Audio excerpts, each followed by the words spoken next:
Quels sont les facteurs qui influent sur l'automatisation économique, politique et sociale des femmes dans l'État Shan du Myanmar? C'est la principale question que les chercheurs de l'Institut du Myanmar pour le développement intégré et leurs partenaires ont posée dans le cadre d'un vaste sondage de recherche. L'Institut du Myanmar pour le développement intégré est un think tank basé à Yangon. Les recherches ont été soutenues par l'Initiative canadienne du savoir au service de la démocratie au Myanmar, un programme de 10,7 millions de dollars qui soutient les think tanks et les chercheurs locaux. L'enquête a été réalisée dans des villages de 2018 à 2020, bien avant le coup d'État militaire de 2021. Les chercheurs ont interrogé 280 ménages appartenant à 7 groupes ethniques dans le sud et l'est de l'État Shan. Ils ont également mené des discussions de groupe et des entretiens individuels. L'État Shan est la région la plus vaste et la plus diversifiée du Myanmar où vivent de nombreuses communautés ethniques, dont les Shan, Palau, Akha, Lau, Pao, Denu et Inda.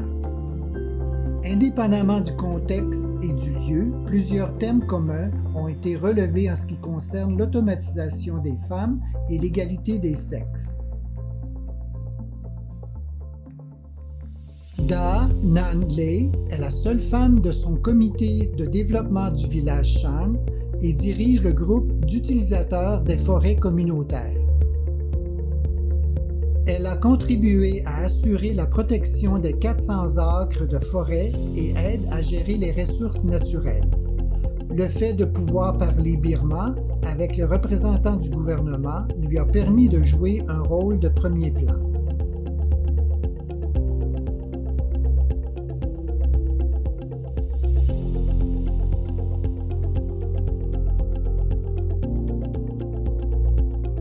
Malgré le fait que Da Na-bo soit illettrée, cela ne l'a pas découragée de devenir une assistante efficace du chef de village.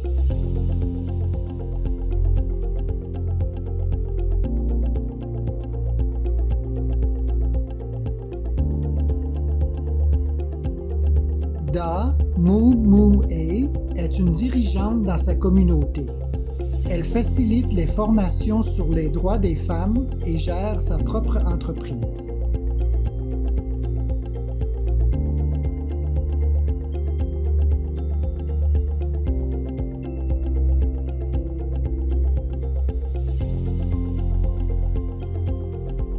Dans un autre village, Ma Michel est une dirigeante respectée, même si elle n'a qu'une vingtaine d'années. Elle s'occupe des affaires du village et négocie avec les fonctionnaires du gouvernement.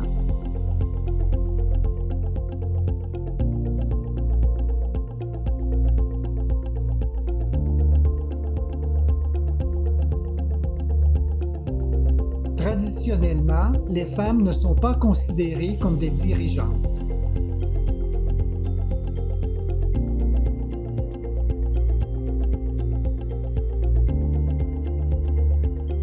Dans de nombreux foyers, les femmes ne prennent pas les décisions.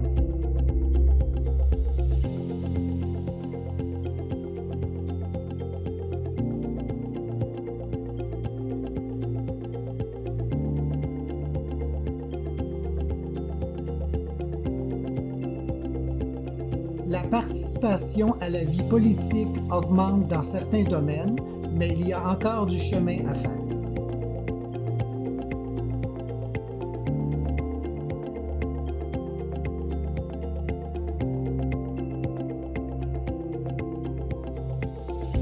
Il n'y a pas que les hommes qui perpétuent les normes traditionnelles de genre.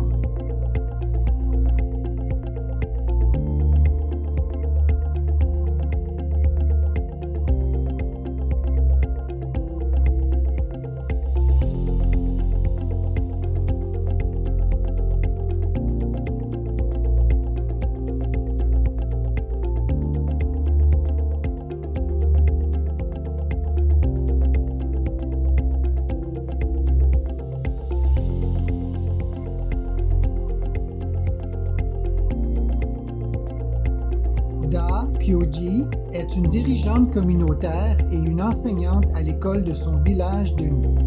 Bien que critiquée pour sa participation aux réunions de village, elle persiste et encourage plus de femmes à participer aux affaires du village.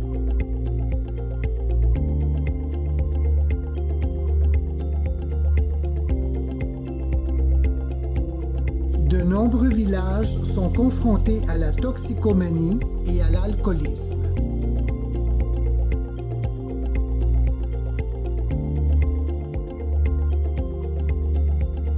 Plusieurs organisations locales organisent des ateliers de sensibilisation aux droits des femmes, à l'égalité des sexes et aux compétences de leadership.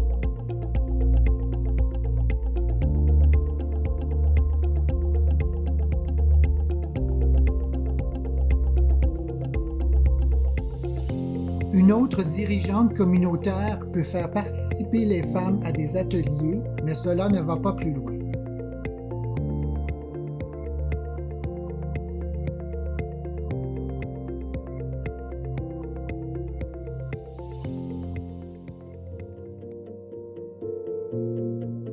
Même si les obstacles sont nombreux, il y a des lueurs de progrès. Par exemple, l'organisation nationale PAO gouverne 3 cantons du sud de l'État Shan. Elle s'efforce de faire en sorte que 30% des femmes siègent dans l'administration et au Parlement de l'État. D'autres font valoir que les femmes sont plus nombreuses à participer aux réunions de village.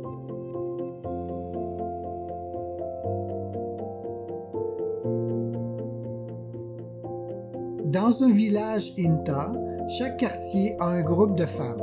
La Commission des affaires féminines représente l'ensemble des 13 groupes. Seyama Naupapanyu est la présidente de la Commission des affaires féminines. Elle souligne que les femmes participent de plus en plus aux affaires du village, d'autant plus que la sensibilisation aux droits des femmes s'est accrue grâce aux formations. Da Nanchan-non dirige les formations. Elle estime qu'elles sont plus efficaces lorsque les jeunes femmes peuvent trouver des modèles dans leur communauté. Certains considèrent les entreprises comme une voie d'avenir.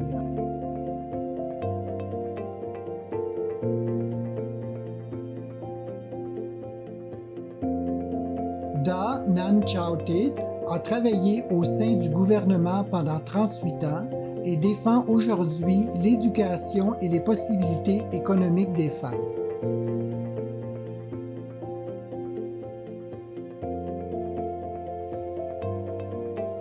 Plusieurs font remarquer que les femmes ont plus de possibilités dans les centres urbains que dans les villages isolés, et qu'il est important de fournir des formations aux femmes moins instruites des zones rurales.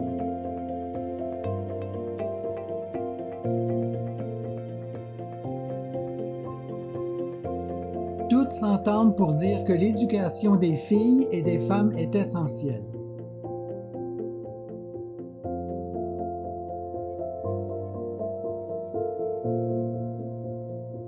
Uwe Tabata est un moine qui a fondé une école primaire dans un village Aka isolé.